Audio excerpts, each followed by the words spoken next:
Hello YouTube, Pinchio8 here. Well, as you can see by the background, we are certainly not in my bedroom. We're actually in the utility room here, where I've got freezers for food, ironing board here, other food storage right over there, Christmas decorations, and well, these balloons over there are attached to the chair I'm actually sitting on, because my birthday passed last month on the 11th of last month. So, it's alright. And believe it or not, the chair I'm sitting in is, well, our wheelchair. Let's see if I can show you that, for example. I know it is kind of weird that I'm sitting on a wheelchair.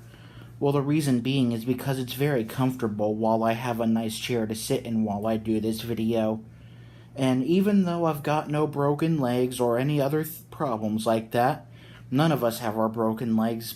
The reason why we have this is because my mom and stepdad are getting really old and, well, are not able to walk as far and as fast as I usually would, so hope that doesn't offend you, but I think not having very, strong legs is a pretty good excuse for, having a wheelchair. Well, anyway, that's not what this video is about. This video is about a very special man I've actually mentioned by the name John Gantz. For those of you who haven't known, John Gantz was a very, very special man who got the St. Mary's Railroad started. Well, not the entire railroad, mostly the Railroad Museum and Model Train Club. And I gotta tell you, he was such a nice guy when he got everything started. And I didn't join that model train club until, well, every layout was finished. And because of that, well, it inspired me to have my own layout. And that John Gantz really was the one who started it all off. I'll tell you, he was a very, very special man. I had special work days with him while we worked on the layouts. He had very nice trains. He inspired me a lot. He was a very, very special rail framing friend. And so I have a few things in front of me right now that I want to show you in his memory. Now we're in business. So you can see I've got my HO Seaboard number 106440 with the Silver Meteor Seaboard boxcar, the St. Mary's boxcar, and the Seaboard caboose. Also, I have on display my scale trains Tier 4 GEVO, and also my entire excursion set by Kato, with my Kato manufactured UP844 and Big Boy number 4014. All of this I got in John's legacy, pretty much, but I think his legacy really starts here on the Seaboard 106, because he has a locomotive like that. And I figured I had to get one myself, so this is my locomotive. He probably still had his own, but it still belongs to the rest of his family. But as for the boxcars and the caboose, he gave these to me, as well as this entire layout in HO. He gave this to me. But unfortunately, as I've said when I reviewed the scale trains GEVO, that I'm about to get rid of this layout, to be honest with you. I don't think there's anything wrong with it. It's just that the thing is, it's a little too big for this utility room. And unfortunately, it's so big that it's blocking our view to reach for all these Christmas decorations, so probably very soon we're going to cut it up and then throw it out. I almost wished I could sell it for a lot of money, but since this layout is completely half finished, I don't think anybody would pay a cent for this layout. And I know that you guys in St. Mary's intentionally wanted to get rid of it instead of keep it, but you guys made the right move giving it to me, so I have some tracks to review some model trains on. But this layout is just too big. And the truth about me is that I'm starting to truly become more of an N-scale model railroader. I don't mind HO scale. I mean, this 440 number 106 with these boxcars and caboose, they're very beautiful. I have to hand it to you. But I think I'd rather have an N-scale layout, because it won't take up much room in this, or won't take up much space in this room. So once I get rid of this table, my first step is to get a fold-out table that would stretch the length of this freezer all the way to there. If the table's a little bit bigger than that, I can always move this freezer over. And plus, there's a very special starter layout pack that I can get from Bachman to get me started. So I'm thinking one day I'll just build an N-scale layout with Bachman Easy Track. Because this kind of track over here is a lot more work to work with. Between flexing the track, making the curves, and plus to really get the flow of power to the track, you gotta solder the feeder wires to the rails rather than connect them to a re-railer terminal like as seen on Easy Track. It's a little bit more harder work than you think. So I think Easy Track will be much easier to lay with. But still, there'll be a lot more work for me to be done even with an Easy Track layout. One thing I gotta tell you about these N-scale trains between the Gevo and mostly the big boy number 4014 is that they've definitely become a milestone in my N-scale collection. You can see I've got it with 844 in the lead.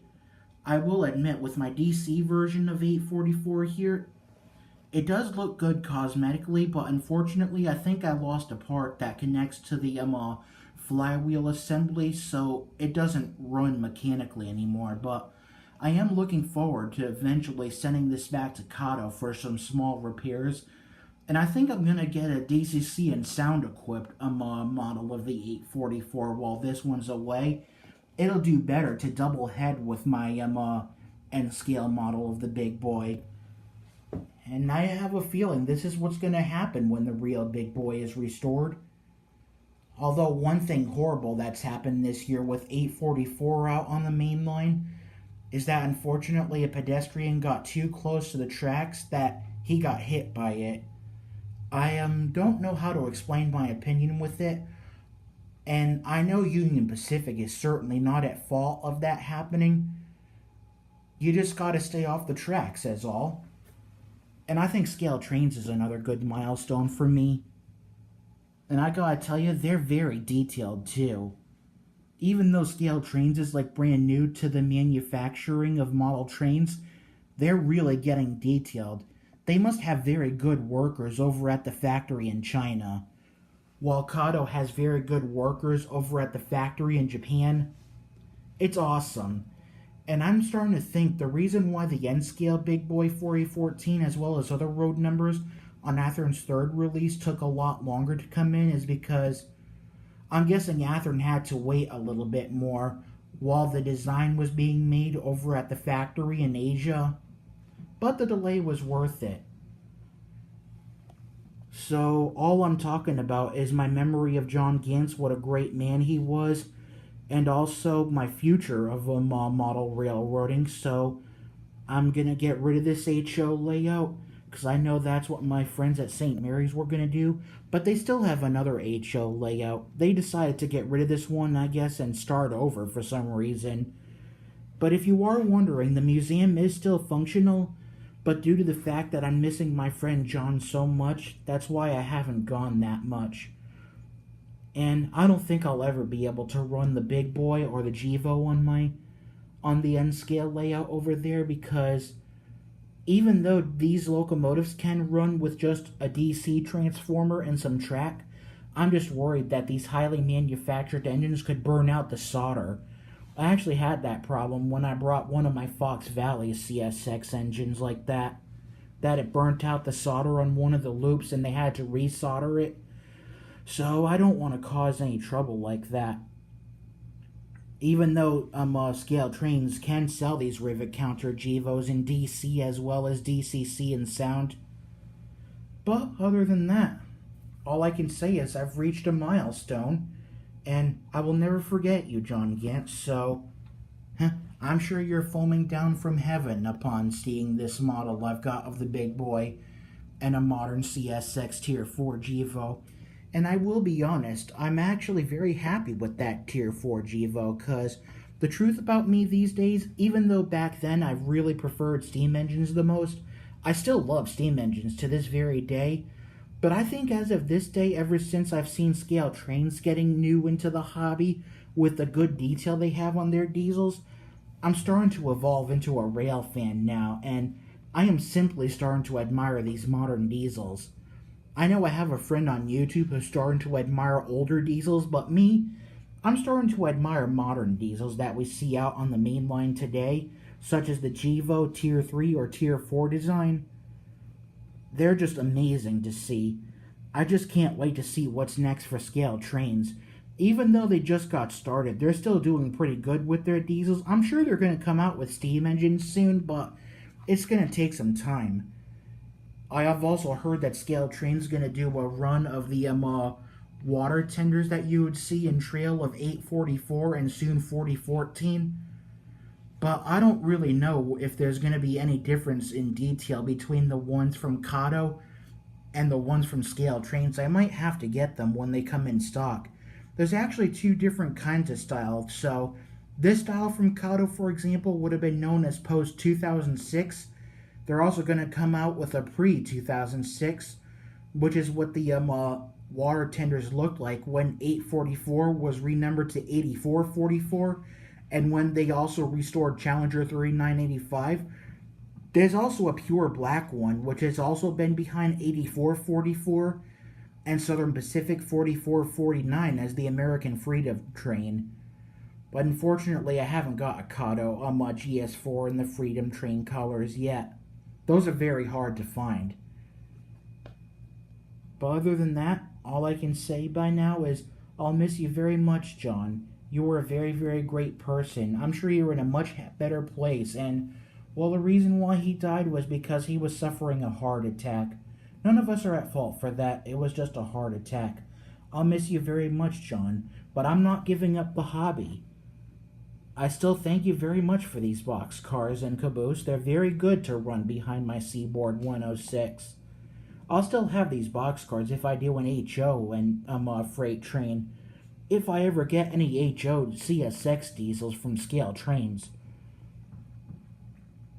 So since I'm going to get rid of this HO layout very soon to replace with an N-scale layout, this will be Seaboard 106's last lap around this loop of track. If I'm going to review or run HO engines, I'm just going to have to bring them back to Easy Track by Bachmann. And I'm probably going to review them on the floor and all sorts of stuff like that. I definitely hope to be back at St. Mary's very soon. I just haven't been there due to the fact that I miss John so much. But I hope to come back sooner or later this September or October when the next trains run. So thank you for watching. And as usual from the St. Mary's Railroad, we'll see you on the rails. And the reason why I haven't said that much lately is how much I miss John. So that's why you'll notice I also close out my reviews and my other train video by saying stay off those tracks, because that's what my friend Bob Olson from the Bob's N-Scale Man Cave says. So we're going to do a double closeout. So thank you very much for watching. From the St. Mary's Railroad, we will see you on the rails. And in the words of Bob from the Bob's N-Scale Man Cave, stay off these tracks and don't get hit by 844. Thank you for watching. Happy model railroading.